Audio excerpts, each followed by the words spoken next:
Right, good afternoon everybody, and welcome again. Nice to see such a lovely turnout on what was, I thought, going to be a perfect sunny day. But no, we've been beaten again by it, so never mind. Before I introduce our guest speaker, I just think it would be nice just to reflect on the subject, which is about world and obviously world travel and what's going on in Ukraine over this period of time. And that we are gathered here as a group of friends in a safe environment. And when you think about what's happening over there, I think it's just really nice to think and offer our thoughts in support of that struggle, because obviously those are the sorts of things that could happen to any of us. And as I say, it's just awful. It may well have a very long-lasting impact. So yesterday, when you look at it, would be a similar thing to the Twin Towers. The world changed yesterday as it did then. And let's hope there will be a peaceful solution that is, suits everybody really. Okay, so our speaker today doesn't really need any introduction to anybody, as we know. However, most of you who go on the walks and the nature walks and everything else will have heard little snippets of Colin's tale.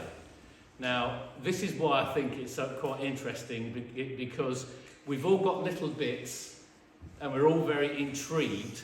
So this time, hopefully, when we introduce Colin, our world traveller, we'll actually get the actual downright and dirty information about this seaman. So, Colin.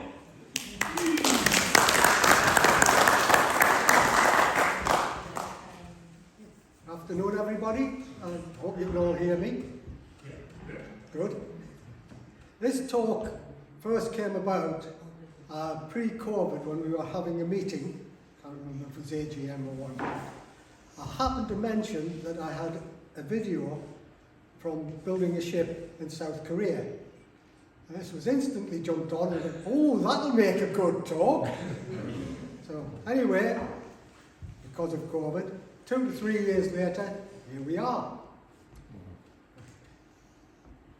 A little bit about myself first. I was born in Ashington, Northumberland, into a mining family. And my dad was adamant that I would not go into the mines. So when I left school, I had absolutely no idea what I was going to do. One of my friends, in fact my best friend, he left school at the same time as me, and he went straight into the Merchant Navy.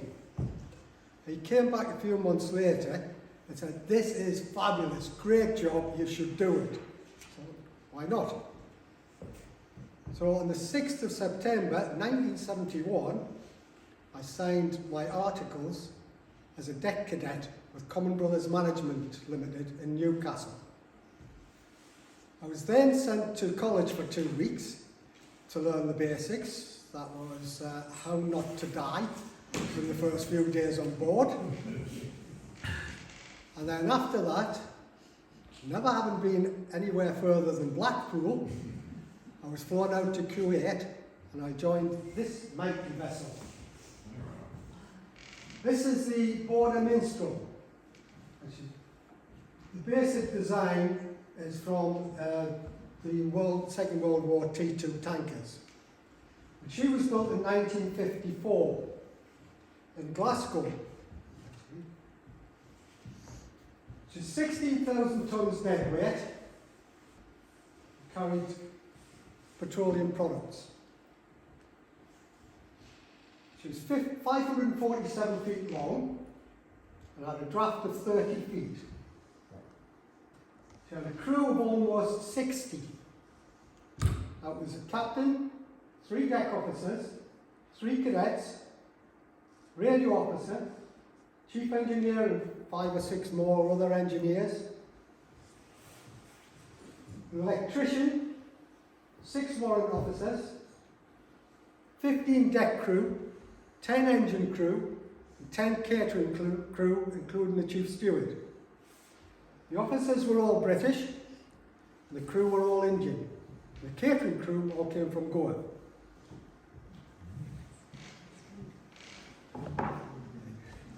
Handsome young man. I thought he was gorgeous.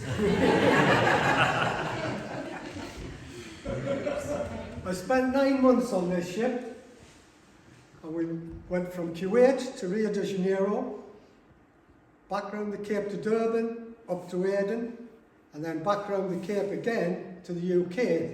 And we went round the Cape because the Suez Canal was closed at that time.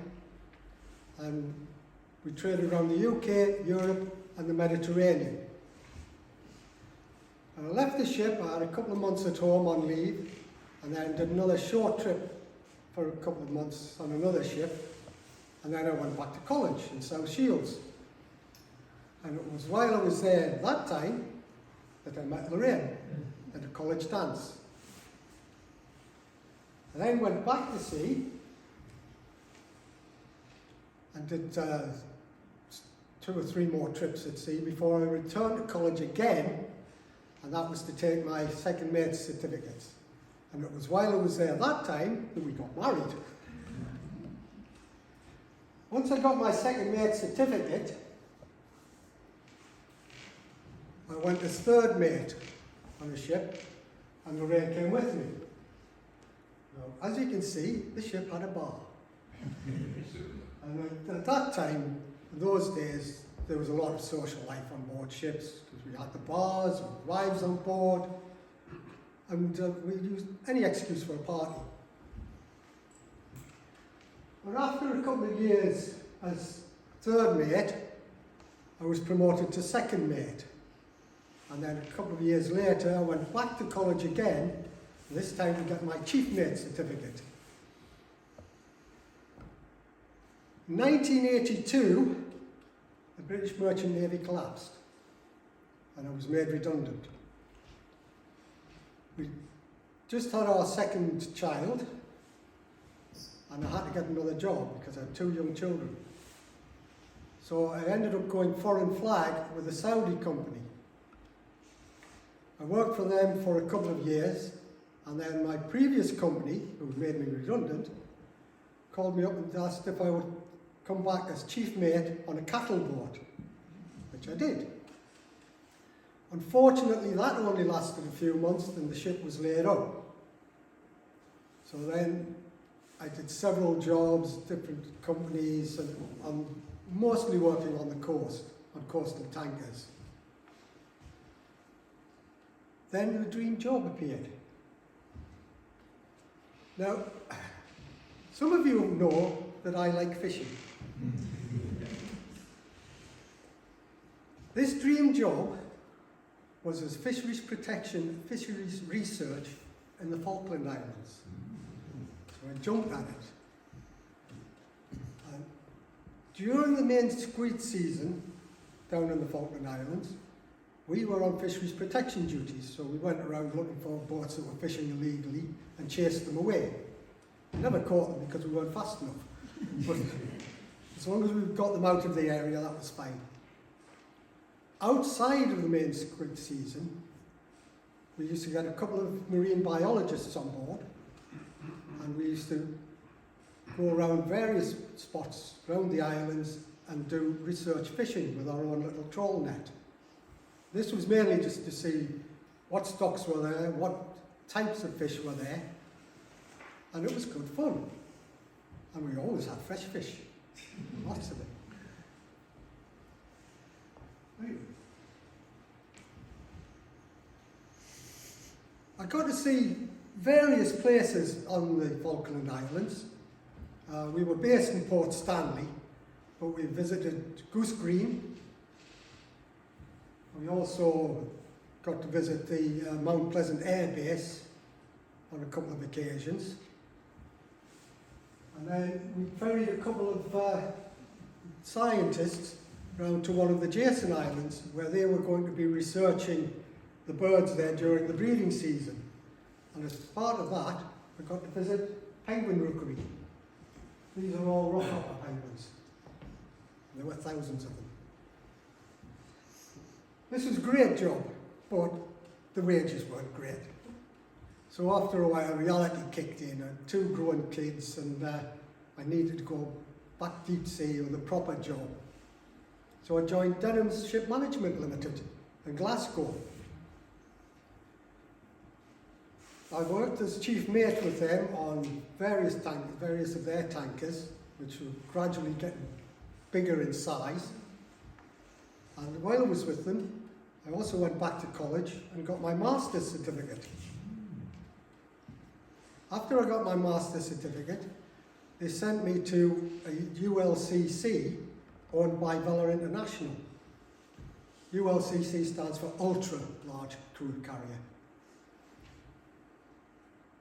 On this second trip I did with Vela on one of their ships, Denham's lost the contract for the management, so I got sold with the ship. Actually, Vela asked me if I would stay working for them, and I said yes. And that turned out to be one of the best decisions I ever made. Shortly after I became a direct employee of Vela, I was promoted to master. And I was given command of that ship. That is the Albally Star. She's a 290,000 ton VLCC.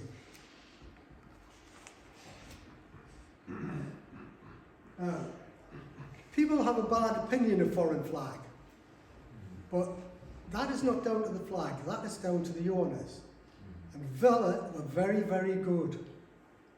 Their ships were well maintained, they looked after their crews, they were well paid, well fed, and as far as the company were concerned, the safety of the ship and crew was absolutely paramount.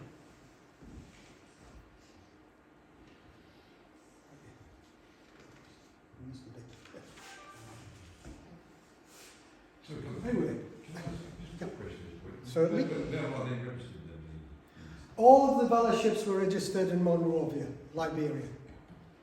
So they were all Liberian flag. Well, very popular, isn't it, that Yeah, I was telling somebody earlier on that all the ships that are registered in Liberia are registered at 85 Broad Street, Monrovia. Yeah. 85 Broad Street is just a wall with plaques, as far as I know. Yeah. But the actual Liberian registry is run from the US, in Virginia. Colin? Yeah. How many crew were on that boat? That, we would have had about 30. I will go into details a little bit further on about crewing.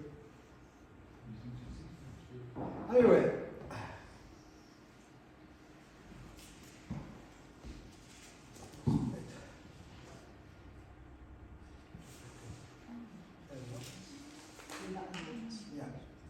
Anyway, at the end of September 2008, I left a ship called the Sirius Star in Gibraltar and came home on leave. A month later, the ship was hijacked by Somali pirates. Oh, this is just another party. This, I know, is, these parties, there was no alcohol, but we did have suckling pigs. Yeah. So there we are. There's pirates on the deck with their AK-47s, RPGs. Yeah. These photographs were actually taken by the second engineer who was on board at the time. They also brought their own food while they were there. The ship was held for 4 months, and the food was on the hoof. There were negotiations were going on throughout between the company and the pirates to get the ship and the crew released safely. And eventually, they agreed a ransom of $3 million. And this was dropped into the pirates from an aeroplane, but not until all the crew had been lined up on deck and the pilot of the aeroplane was satisfied that they were all safe and well. So this container was parachuted into the water, and the pirates went and picked it up. And that's then breaking into it to get the money out. As soon as they got the money out, That was it, and the boats were gone, and the ship was released. However, there is a little extra to that. One of the boats was heading back to shore with all their money, and there were all these people gathering on the beach, and they thought they were going to be robbed when they got ashore. So they turned around sharply to get away. Too sharply, the boat capsized, they all drowned. That ended up in the water. Some of it would have got washed ashore, but I think they lost a lot of it. This time, the hijacking of big ships was not something that had happened. In fact, this was the first big ship to be hijacked. And the pirates were very naive because they had no idea what they had. The ship and cargo were worth $300 million. Anyway, while this was going on, my leave ran out. And obviously I couldn't go back to that ship. So the company sent me out to Korea to take command of a new build, which was the last in a series of 6 ships that they were building at the Daewoo yard in Gyeonggi Island, South Korea. And that is it. That is the South Star.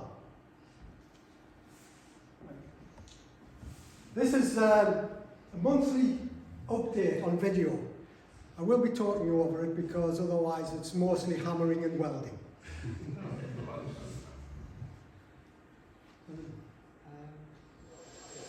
At the very beginning of the process here.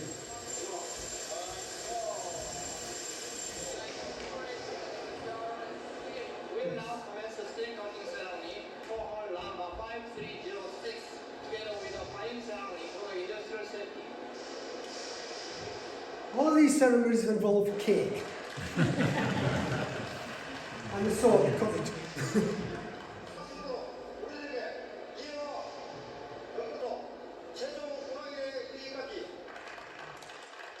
That was our manager.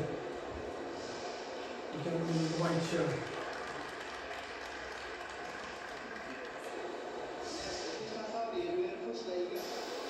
This is it, steel cutting. Very first steel cut for the ship.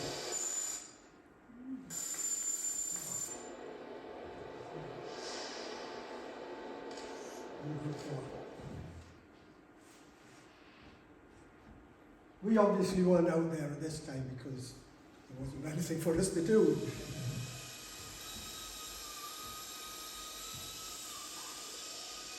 These are songs that put together. This is the rudder.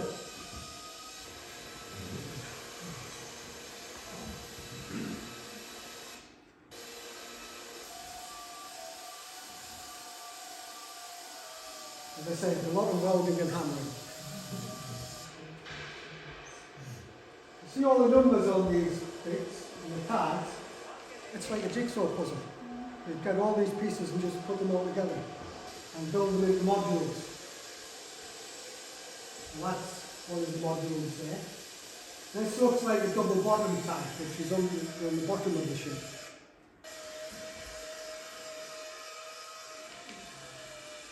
The manholes for access and also for putting pipelines and things through.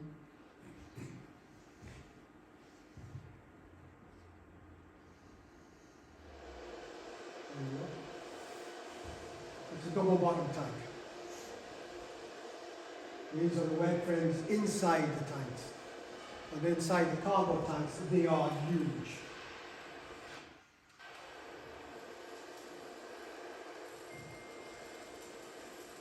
Again, the labels.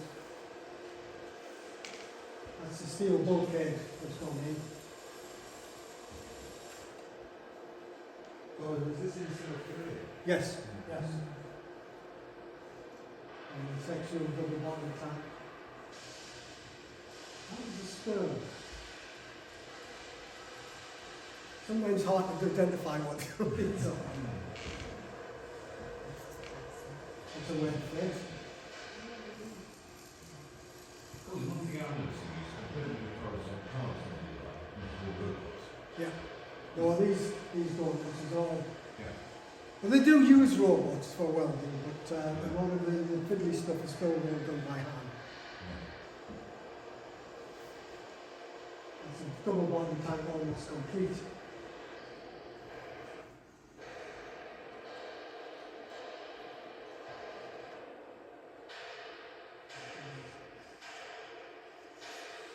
This bit seems to be going on at the moment. You can see the pipelines put in there.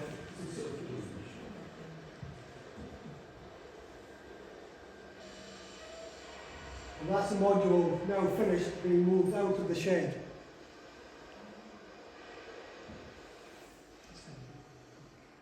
And back to the rudder again. Are they all built on rail or sleds or something to move them? No, that is the rudder stock, which runs right through the rudder. No, there is photos later on.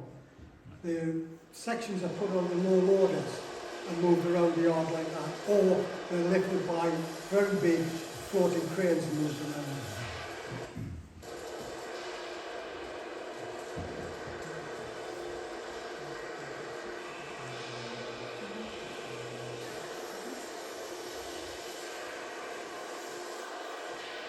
These sections here, if you move them out of the shed, yes, they are on the loaders.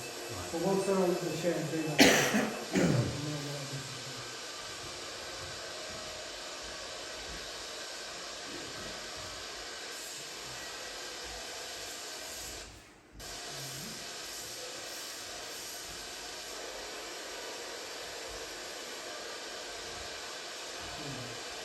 This is the part of the keel. I think that was at the stern.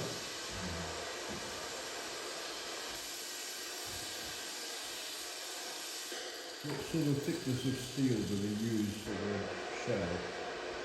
A lot less now than we used to. I mean, the big ships I was on with fell at the start with were about 75 mil. These are down to about 30, 35 mil. And you see pipelines going through the big pipeline.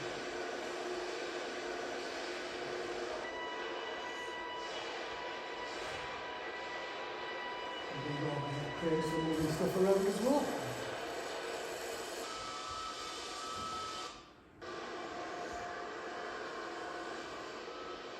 Now that the modules are outside, they're all being painted. And that diagram there is for that section.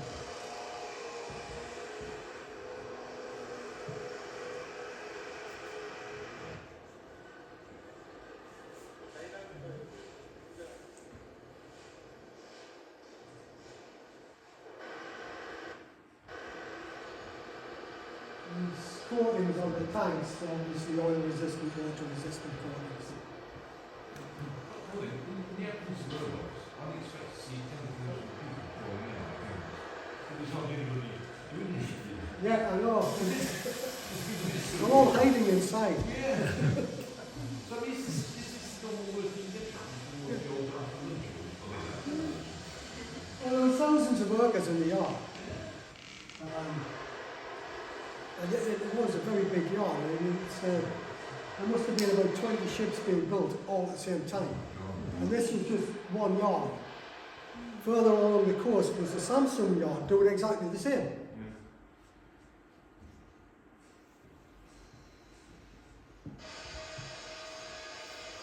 At that time, when this was being built, was the same time that Qatar Gas were building some 90-odd tankers. And BP were also building some 90-odd tankers, all in Korea, or mostly in Korea.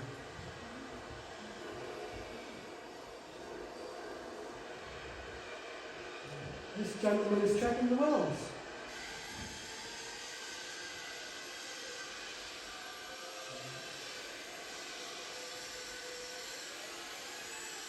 I'm not sure what that is.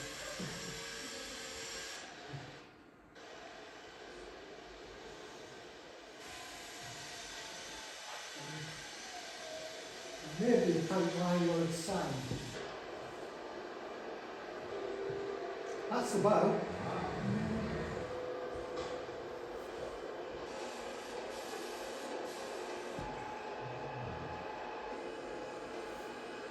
That's the one on the front of the boat.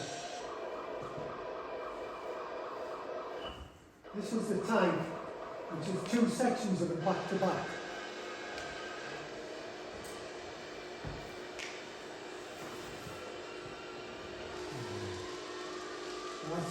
deck.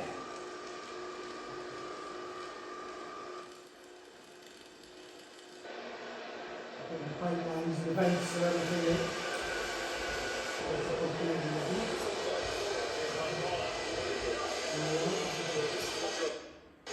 First, Bella Site Manager, Mr. Sabri, and Director of the Erection Team 1, Mr. DWO, will light the candles, wishing for the safety and our engineer.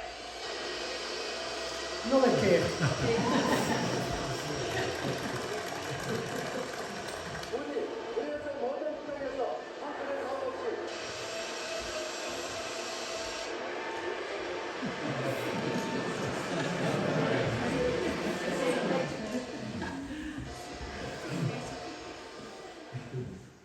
So that was quite a way through the actual building process before they laid the keel.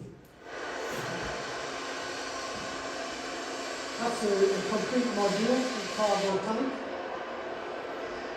And this being lifted on a floating crane.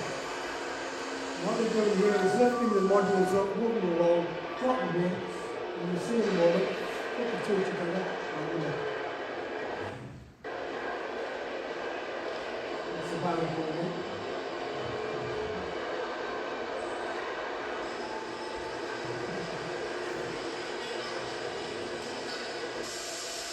I have to hope everything lines up there.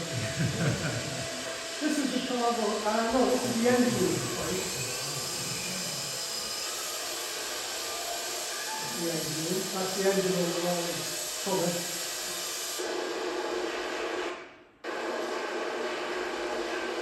Combination, and there's no lighting yet, so it's very dark. This is probably one of the best rooms.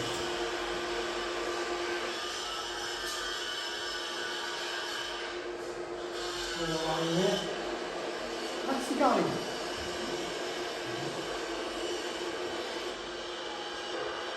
There's the OMS room. And that's the cabin. That's the console and the cargo control room. And that's the officer's saloon. I can tell by the tables. This is the cabin, one of the officer's cabins. And that's the bridge.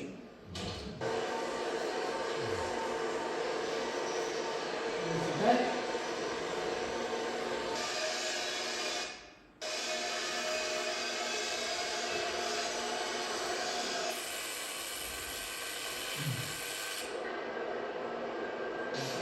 That accommodation block would have been lifted in one go.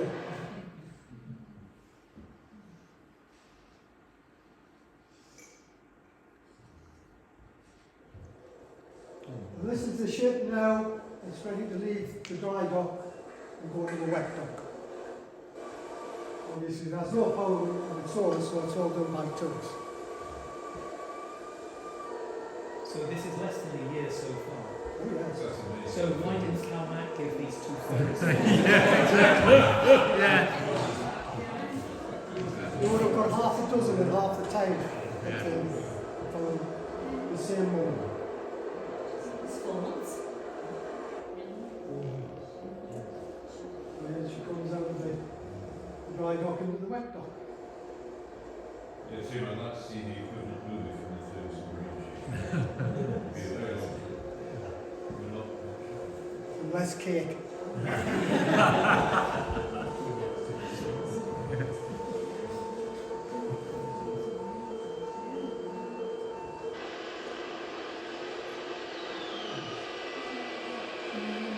It's tied up alongside the gas tanker there. Luxury outfits. Yes. They're painting in green, you wear the green suits. This is the bridge again. This gentleman here is wiring up the steering console.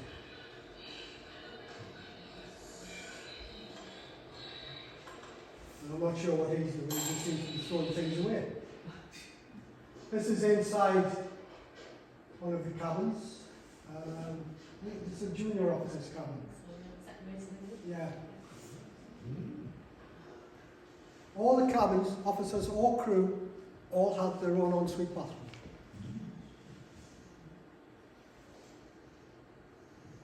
bedroom. This is must be a senior officer's cabin because it's got the bedroom.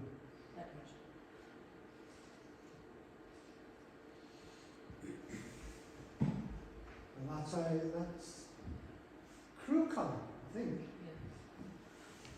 And we're back in the galley. The galley is equivalent of any good restaurant's equipment. And we had everything, salamanders, all sorts. That's the crew's mess room. That's where they would have all their meals. It's back in the cargo control room. Back in the engine room. The engine's now just covered in see-through plastic. And that's the engine control room again. This side, behind the chairs, this is all the switchboards.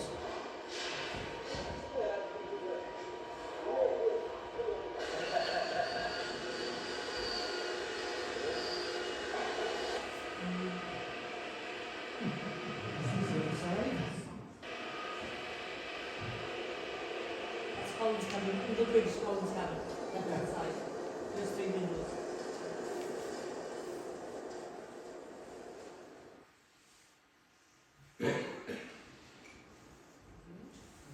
The end of January is when we went on the mission, with 5 senior officers following the mission. Those winches, for those who are interested, do you think they will have massive wires on them to tie the ship to that side up? No. We have ropes, nothing. High tensile ropes.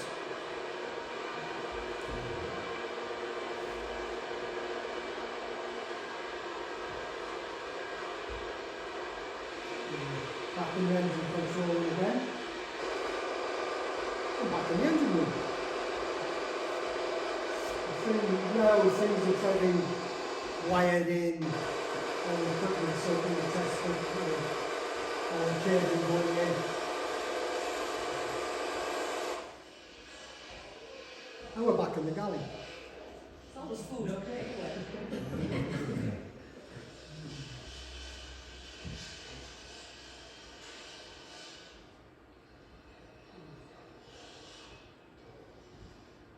And that's the officer's dining saloon here. And back in the cargo control room. Wiring up the cargo console.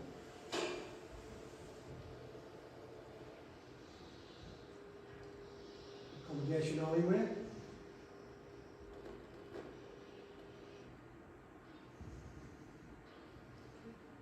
And one of the that's junior officer cabin now. And back on the bridge.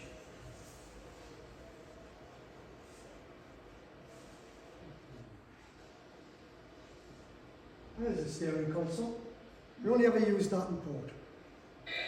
At sea, we use autopilot or have a joystick.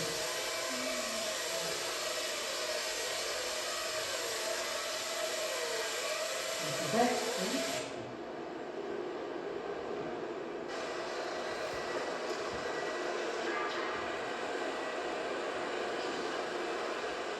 I had an elevator to get on and off the ship. This is sea trials now. The ship at this point still belonged to the yard. So we were only there as observers to pick up anything that needed putting right. Wasn't correct. She was ballasted then, though. What was She she was carrying? just seawater. Just seawater. Just yeah. seawater. But they filled the cargo tanks with seawater. This is the bridge, it's the radar. This gentleman is the yard captain. They put their own captain on board for doing the sea trials.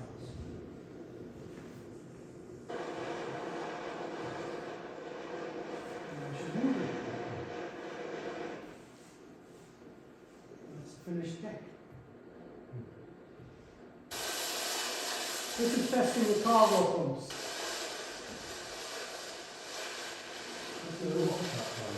Pardon? Cargo pump testing, yeah. It's the water that was in the cargo tanks and just pumping it out, testing the system. It was a dangerous old cargo tanks. I guess if you're ballasting or emptying the tanker, there must be a sequence in which you do it to have Oh, yeah. safety. Yeah. Now we had another magic box that told us what the stresses were when we were doing it. The back in the engine. Right, this had an MEN B&W 6-cylinder diesel. But we never ran it on, well, we did sometimes, but mainly we ran it on heavy fuel. They're the purifiers. Get all the muck out. And that's the engine. That's back in the engine control there. Those are the engine bleed outs.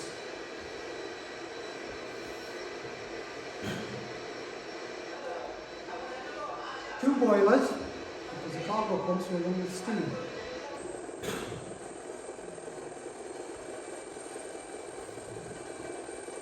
Now this, we were told when the helicopter comes in to take the photographs, or while we're on sea trials, should be nobody on deck. The chief mate didn't get that message. We walked right across the front of the deck.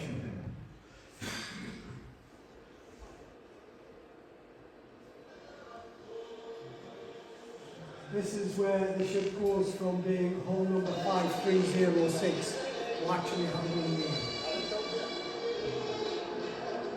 Guess what? It involves more cake.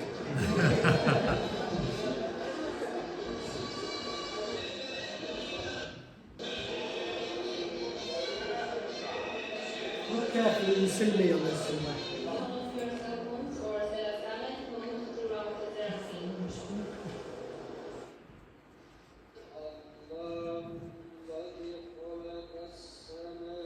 There should be a sing about it.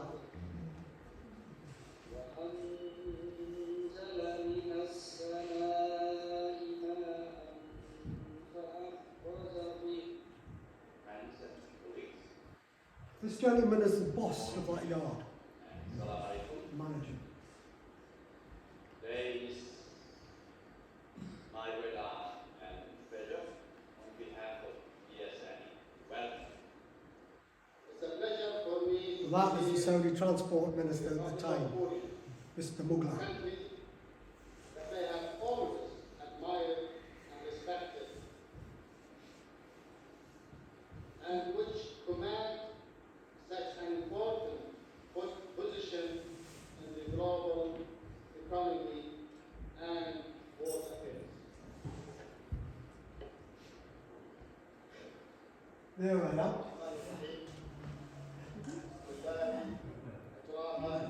Just got out the picture. سفينة سيف ستار حفظه الله وحفظت عليه.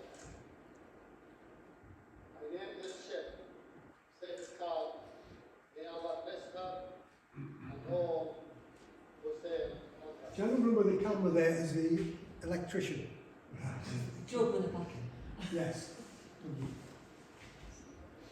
The ceremonial acts. Oh, right.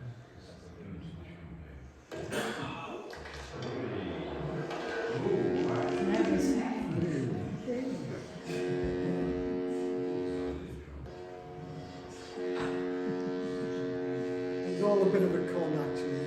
That cutting that string didn't do that. There was a man with a radio on top of the bridge.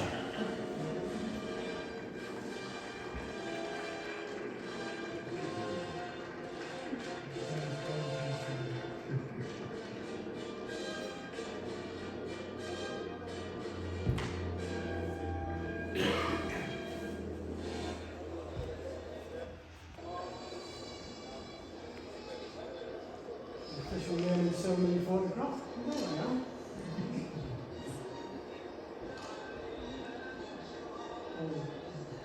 full dress uniform.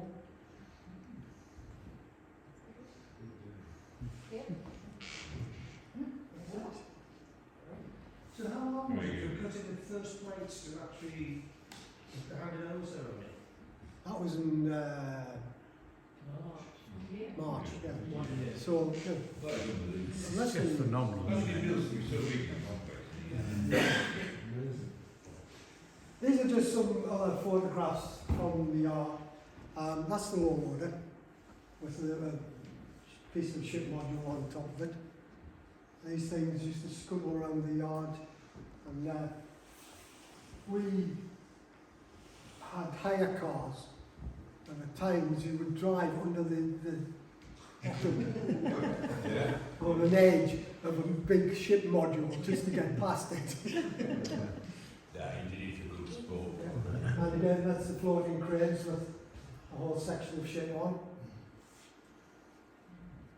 So, were the people who were employed at the yard, were they valued? Did they get original pay? Oh yes, yes. Oh, it was considered to be a very good job to have in the yard. So, Colin, are these the ships that transport containers? No, No. crude oil. Crude oil? Crude oil. Gosh. That's another view of the engine. What sort of capacity would that have? We used to carry 320,000 tonnes of oil. Keep going for a year until the car. That is a cylinder head from the engine. Would be in my car. And that gentleman is standing on top of the piston in the crankcase. Cleaning or doing something. And that is the piston, and you see the people at the bottom, just give you some idea of the scale. This is the bridge again. We've got 2 radars, 2 electronic chart displays, and the console in the middle tells us ship speed, engine performance, weather, all of that. The guy at the side there is plotting the courses on the charts for us sailing from the yard and back round to the Gulf. This is the back of the bridge. The far end is the chart table. This end is the radio room. That's my messy office. Surrounded by satellite phones, radio telephones, and all sorts of things. That's the officer's dining saloon, all up and running, table set for dinner, nice pictures on the wall. That's my cabin, that's my day room. And that's with the little office part there. That's the bedroom. It's messy again. Yeah. That's the lifeboat. Sorry. Go back. Oh, Oh, ah yes. No, go back to the lifeboat. Yeah. That's the lifeboat. And that is launched down that ramp. And it's good fun. That lifeboat will hold 40 people.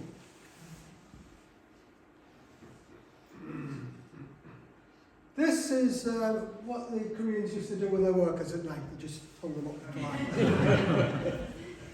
The yard actually had its own training centre for new recruits, new employees. And this is them being trained and using safety harnesses. That's me and the chief mate trying to look busy. The night before the naming ceremony, we had this big dinner. And that's all 5 of us, the senior officers. The lady in the middle was our office, or yard office secretary. And I think she had a collection of every one of these ships. She had a photo taken with all the senior officers. This is the official handover of the ship to me. I actually had to sign for it. And that is Mr. Mugler handing me an official plaque. So what on earth was going through your mind when you're at this naming ceremony, this great big ship there, and you're thinking, oh my god, this is me now? Basically, oh, I've got to say my name again.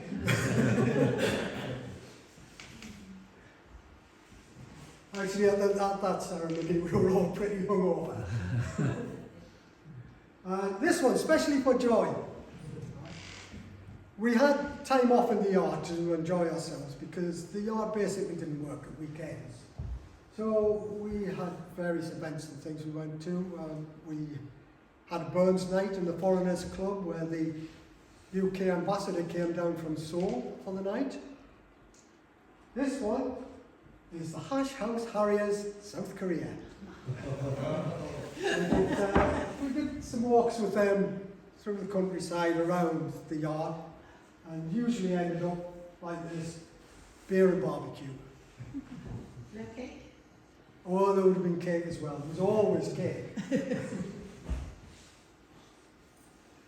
Right. Obviously, over my years at sea, I've seen a lot of wildlife. Quite often we picked up birds, especially on the migration routes, and they would come on board, rest up for a couple of days, and then move on. We used to feed them and give them water as well to help them perk up. I've seen a lot of whales and dolphins, big fish jumping, all sorts of strange things. Penguins, as you saw. But one of them, I was on one ship and we were drifting in the North Atlantic, and I had men over the side doing some painting on the bow. And I was leaning on the rail, looking over, watching them. And an orca came from over there, so I'm right up to the ship, dived under the bow, came up on the other side, right underneath where the guys were working. I didn't tell them.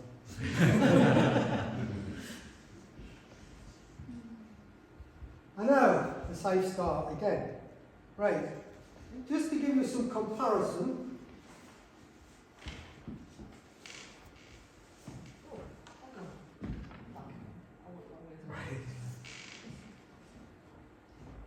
compare this one to my first ship.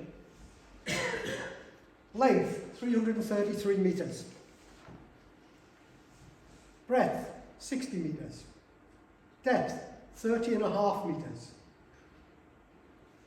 From the bottom of the keel to the top of the mast on the bridge, 66.3 metres. She was 320,000 tonnes dead weight. Registered with Lloyd's. Oh, and should do 17 knots. That was in ballast. How many crew? 24. That's unbelievable. Your first ship was 60. Nearly 60. How far did it have to go to get up to full speed? Actually, it was fairly quick. I mean, we could get up to full speed, well, depending on currents and things, we could get up to full speed in about 2 or 3 miles. Oh, really? Yeah, it didn't take long. Right. And stopping again? Well, yeah, from full ahead to stop was a good 4 miles. And the turning circle, what it's worth. Huge. I have this image, Colin, of Kenneth Williams going left hand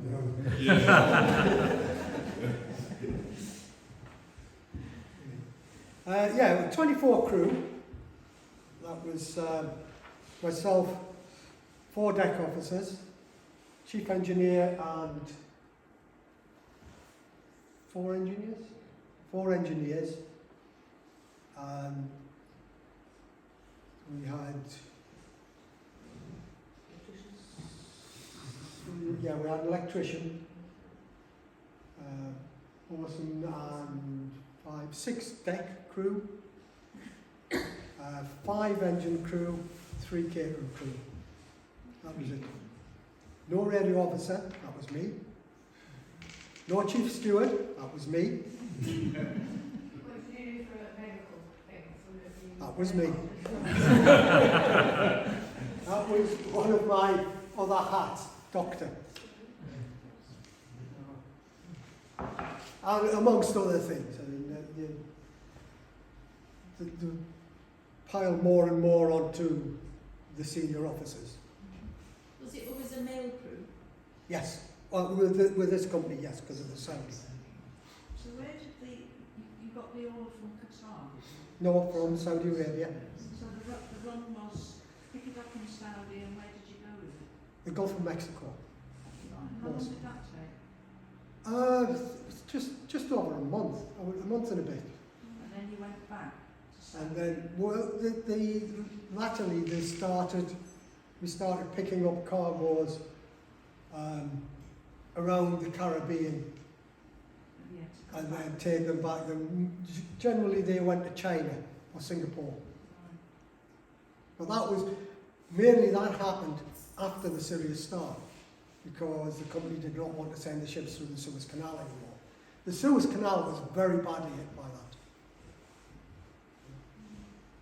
Why were you taking oil to the Gulf of Mexico? Pardon? There are plenty. Why were you taking oil to the Gulf of Mexico? Arabian oil is much lighter. It's their heavy oil is the equivalent of sort of American Caribbean light oil. And so if they wanted the lighter elements, they used the Arabian oil. Plus, everybody's big trade thing. The Saudis supplied the Americans with oil, the Americans supplied the Saudis with aircraft and weapons and the usual. So, We could get through in ballast. In fact, we took the ULCC I was talking about, was 420,000 tonnes, and we could get that through in ballast. It was a bit scary, but we got it through. Colin, can I ask, I mean, obviously, lots of responsibilities. What for you was that the most stressful thing that would happen that you had to deal with? Oh, I think the worst thing. Somali pilots? No, not really. Because after the Syria Star, we started either going way off the Somali coast, and then eventually we got armed guards on board. And never had any problems. The biggest fear, and always has been on ships, is fire. Yes. Because it can whip through a ship and devastate it in no time. You haven't got anywhere to go. I think that was probably the biggest fear. That and make the mess of it. Would you be on your own power plane through Suez? Oh yes. Where the tugs there on? We had a tug escort, but basically we were under our own power. The tug wasn't made fast, it just followed along behind. But we had the mooring boats on board, so if something happened, you could drop them in the water and they would take ropes to the shore and you could tie up. We actually, they sent us to the Suez Canal training facilities at Ismailia, and we learned how to stop the ships in the canal on their simulators with the Suez Canal pilots. One of us, Captain Henderson, who lived at Skinnerton, where Cheryl and Mark are now, he was a Suez Canal pilot. Yeah, yeah. Wouldn't have been taking things like that through. Anyway, massive difference to the early days at sea, as you can imagine. For the next 7 years, I was finishing off my career, and I was just getting more and more office bound, more and more paperwork. Yes, boss. You can't get the staff. This was my second last trip. This was Lorraine's last trip on the ship. This is my second last trip before I retired. Blissfully retired, I have to say. And finally, that was my last command. She was very similar to the South Star, but just very slightly bigger, because they raised the aft, on the South Star, the aft deck was what they called cruiser stern, was quite low.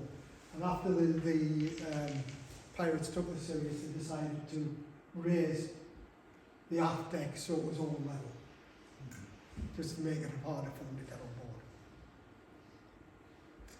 Well, that is it. Any questions? Any more questions? Can I ask, it's sort of not, it's sort of related.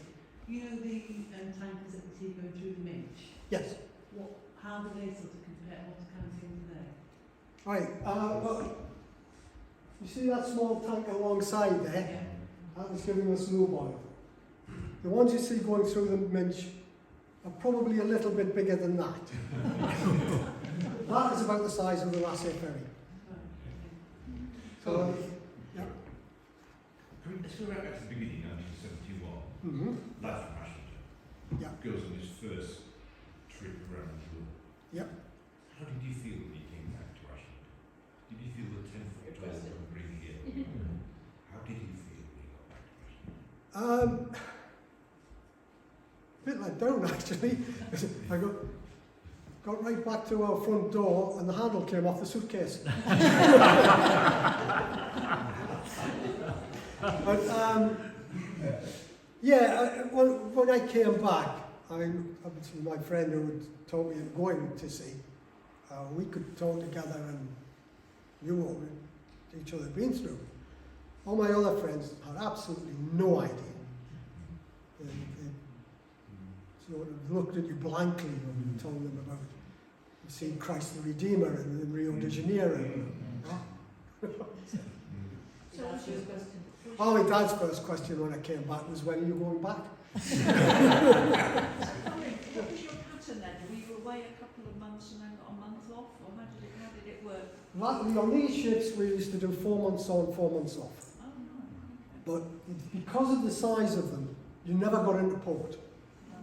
Very, very few ports could actually take something that size. So we were always offshore, either lightering the smaller ships or, say lightering the smaller ships, going back to the ships going through the Minch. The smaller ships we used to lighter to were about 70,000 tons. You said that the merchant fleet, the British merchant fleet, collapsed in Yeah. 1984. Thatcher years. Yes. Thatcher. What, sorry? Thatcher. Thatcher. What did she do that changed? All its foreign companies were, the countries were subsidising their merchant fleets. Thatcher refused to subsidise the British merchant fleet. He couldn't compete. Did you have issues with not knowing speaking good English and also speaking disputes among all the crew? Did you? Well, yeah, it's a small community. So yes, you used to get some frictions, but they were generally easily dealt with. We were all there to do a job, and we all had to live together. So if you got a bad one, you got rid of him. But generally, there wasn't any major problems. The Brazilians and alcohol involved? Not on these ships, no. Oh yes, that was a big difference. That really made things easier. Did you ever get any sick? Me, no. Never been seasick. Sick of the sea on occasion. That's a plus, isn't it? Oh, Not being seasick. Yes. I did. 24 hours every time. Something I just thought of, Colin. Yeah. There must be 2 complete crews, mustn't there? If you have Oh, yes, yeah. 4 months on, 4 months off. Yeah, that was the senior officers. At the same time? Or No, just staggered? no, it was staggered. That was the senior officers were 4 months on, 4 months off. The crew, the junior officers were 6 months. The crew were 9 months. And you could get large changes at once, but you never had everybody at the same time. Which, even taking the ship out of the yard when we'd all joined together, we actually staggered, the company staggered the relieving, so that you weren't getting all the senior officers relieved at the same time. How do you think the situation in Ukraine is going to change the sort of geopolitical dynamics? I worked with a lot of Ukrainians on the ships, and it's not a good situation.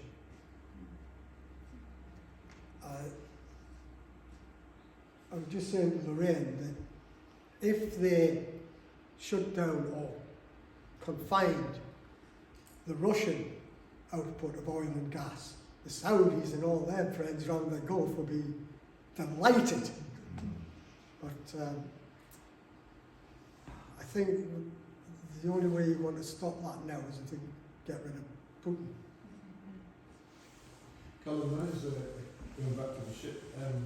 Something I learned, because I know what you like, you sort of slightly underplay yourself. But one of the things I learned doing the tour ship voyages I've done, as you know, is the responsibility of the captain. It was one of your questions. I mean, it is, you know, I don't mean in a hierarchical, well, it is in a hierarchical way, but having seen some of these captains, sometimes you don't see some of the captains for some time, but when something happens, the captain is it. Yeah. It is an absolute ultimate. And can you imagine having the responsibility on that? Oh yeah, you are ultimately You are it. responsible for the ship, the cargo, and the crew. In which order? Crew first. Crew first. Yeah. In a real medical emergency, like someone getting trapped on a boat, presumably if you don't have anyone on board who's got the skills to deal with that, how do you pull in a helicopter or? We had radio medical, they called it radio medical, but we used to phone up. One of the best ones was in Italy, and you phone up, you get straight through to a doctor, you told him exactly what the symptoms were, everything that was going on, and he would tell you what to do over the telephone. And he would tell you if you needed to get the casualty up as quickly as possible. I had it once in the middle of the South Atlantic where the bosun got a tear in his colon. Apparently it's quite common, but there was a lot of blood, and we phoned up and they told us what to do, give him vitamin K to stop the bleeding, drips, all the rest of it. Told us exactly what we had to do and said you have to get him to hospital. So we had to divert to Ascension Island to get him off, because that was the nearest place, and that took us 24 hours to get there. Fortunately, the tear in his colon sealed itself, so he was a very lucky man. So you've been following this fire in this ship with all these Porsche cars on? Yeah. Yes, yeah. Electric cars. Yeah. Yeah, this is the ship. Last week it went on fire. Yeah, there was the ferry that was running between Greece and Italy that went on fire, and there was a few people didn't get off it. Did you hear about somebody that was saved after a few days? Yeah, he managed to climb out from wherever he was, and they got him off. So these large tankers could handle very severe weathers? Yes. Well, even on something that size, if you get very severe weather, you heave to. You basically stop, face into the weather, and slow steaming, and just stay there until it passes through. Because it will break. You stand on the bridge on that ship in ballast, and the waves, there's a bit of sea running, you watch the bow doing that. How much would it move before breaking?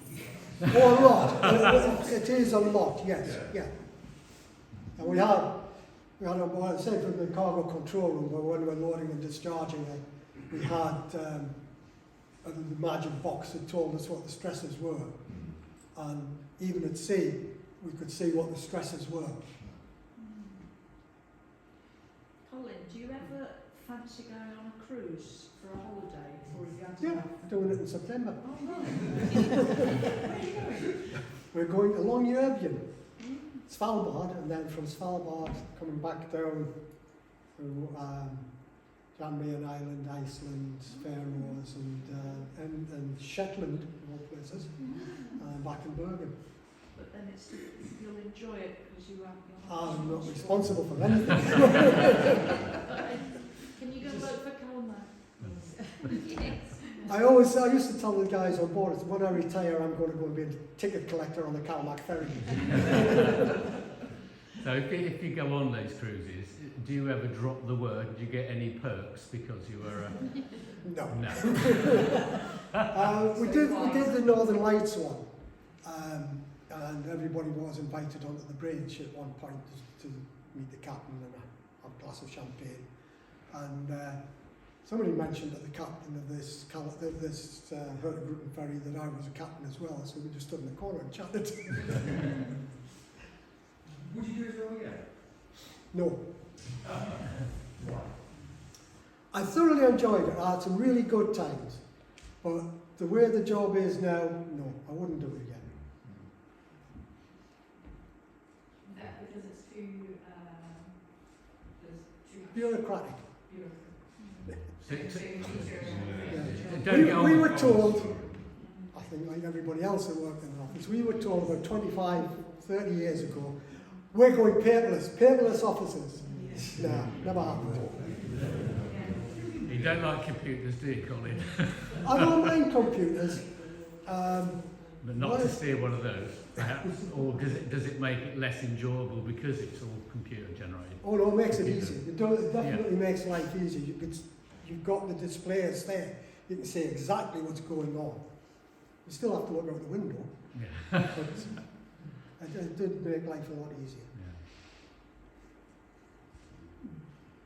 And what I didn't like was when you were going to somewhere like India and you're using an entire ream of A4 paper just printing out all the arrival documents.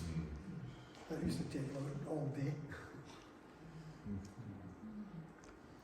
Okay. Any other questions? Anything else? So, Lorraine, how did you find life at sea? Oh, I had a great time. No cooking, no cleaning. Stuart came into the cabin every day, made bread every day. Yeah, very good. So what did you do? Well, I was quite fortunate. The first two, as captain anyway, it was very different as junior. As I said, there was other people on board. But I mean, when I was captain, I was the only female on board, certainly. And first few times I went on, I was still doing maths tuition, so I just made worksheets. I even did online tuition, not by email, very slow emails. And then the last few times I was girl guided, I was county commissioner, and I just ran the county commission. I had 3 laptops going at once, different things on. It took 20 minutes to get everything done, emails and things, but yeah, I did that in the morning, so we still in recovery anyway. The ships did have a gym and a swimming pool. I used to go to the gym every morning, so Stuart would go and clean the cabin. So you didn't have to have me sitting there while he made the bed and stuff, so I'd go to the gym every morning. And then you could eat cake in the afternoon. He came with a cake. Oh, No, actually, no, he's not eating cake. Stuart was always trying to impress by their cooking skills, by making new things, so they had lots of nibbles and smokers. Lorraine, you weren't going into port. No, never got. Just joining the ship, we usually had a day or two and had some good experiences there. With New Orleans. New Orleans was probably the place where Oh yeah, New Orleans was always good fun. It was like that. And that's some great times. A couple of times we left the ship on holiday. We persuaded the board control to stay and have a couple of weeks. It was good. I think the changed. I had a great time. Excellent. Excellent. Well, that was just amazing, I have to say. Watching that movie, I mean, it's not surprising we lost that business when we did, was it really? It's just phenomenal when you look at the size and the speed and the organisation. But that was great insight.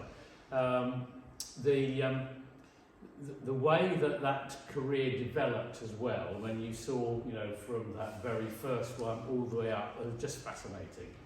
So I want to say thank you very much, Colin. We've learned such a lot, and I'm sure there's so much more. So everyone's now got an idea. We'll be probing even more for the down and dirty. So I just say, we do. Thank you very much, Colin.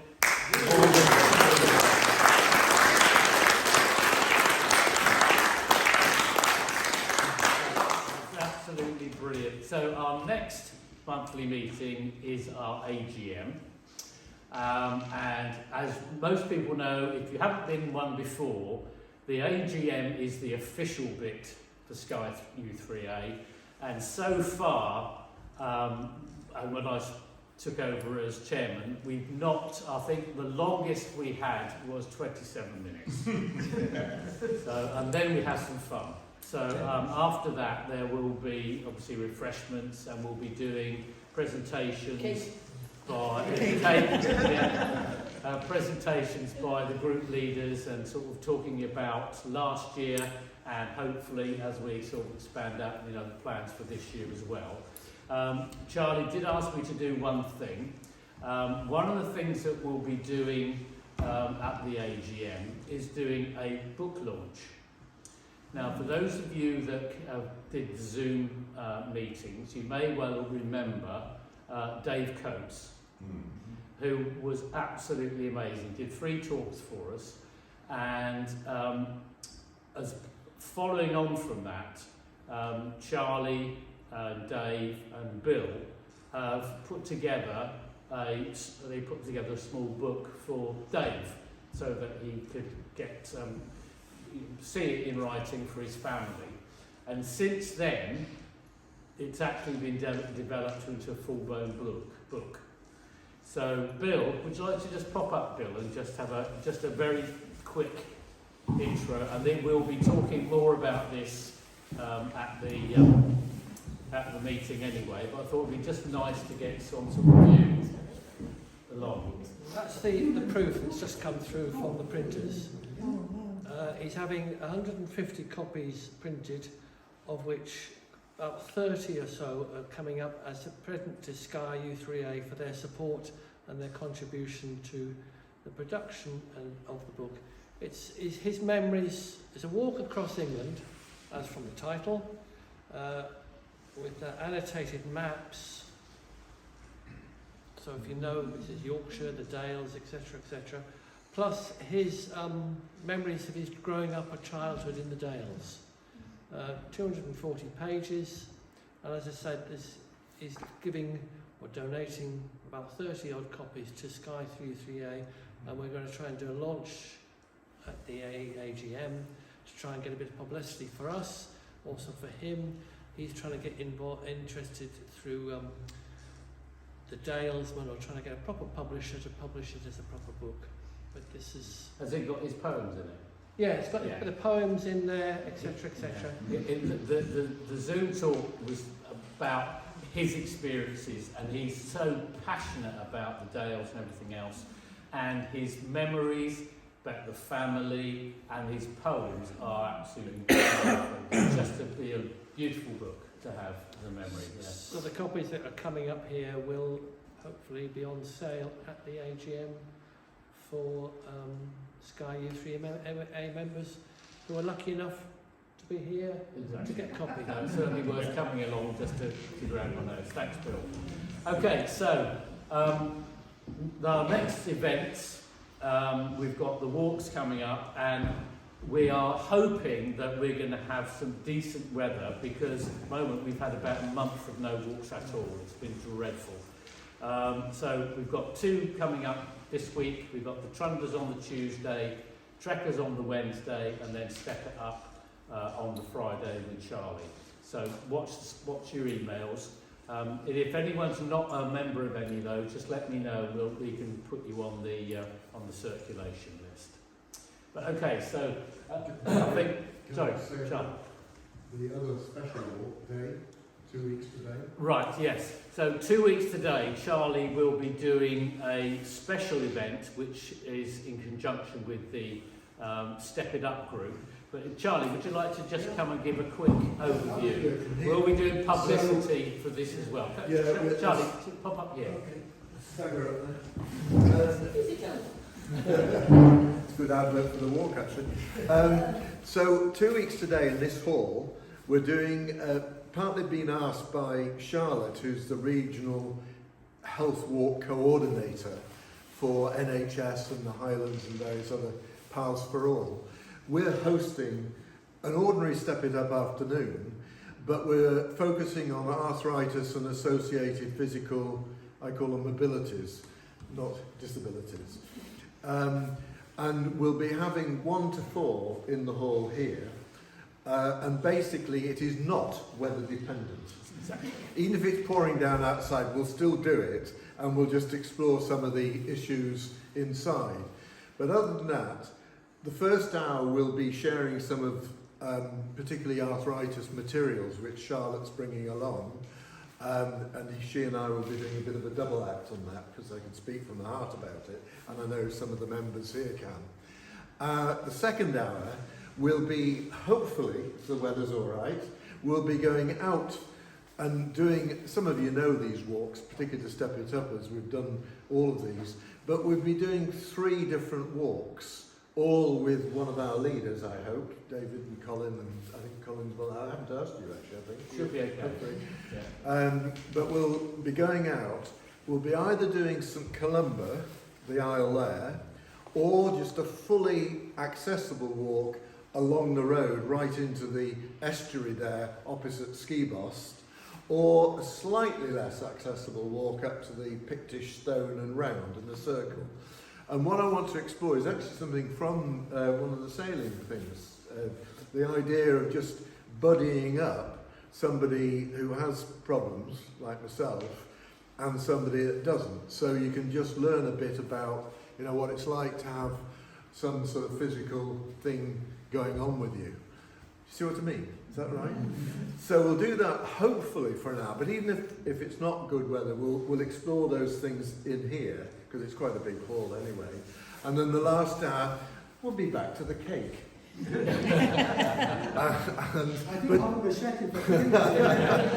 But we'll be debriefing, and I have to say all of this is actually not funded. I mean, we're getting all the funds for this in U3A through the Regional Health Network and so on. So that's 1 till 4?